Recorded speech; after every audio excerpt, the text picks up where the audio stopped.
আসসালামু আলাইকুম সম্মানিত মাছ চাষী উদ্যোক্তা ভাই ও বোনেরা। আজকে আমার ভাটপাড়া বিলে আমার এক দোস্তর পুকুরে মাছের পোনা জাল দিয়ে টান দিয়ে দেখা হবে আসলে এই মাছটা বেচার উপযোগী হয়েছে কিনা। এই দেখেন জাল কিন্তু পুকুরে নামানোর প্রস্তুতি চলতেছে। পিছনে আমার দোস্ত, ছোটোবেলার দোস্ত, একসাথে বড় হয়েছি।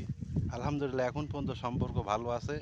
আশা করা যাচ্ছে মৃত্যুর আগ পর্যন্ত সম্পর্ক ভালো থাকবে। এই যে পিছনে আমার আর এক দোস্ত আছে, এখন জাল পুকুরে নামাবো প্রস্তুতি নিচ্ছি। আমার বিয়াই আছে, বিয়াই একটু লাজুক স্বভাবের, ক্যামেরা ধরলেই। এই দেখেন আমার বিয়াই।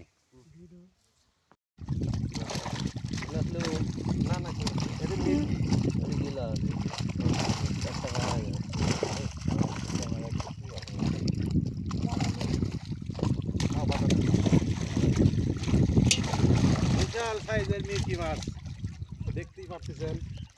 ছেড়ে দিলাম। এই যে সিলভার কালার। কি সুন্দর মাছ রে, এই মাছকে আমি কাঁচাই খাবো রে।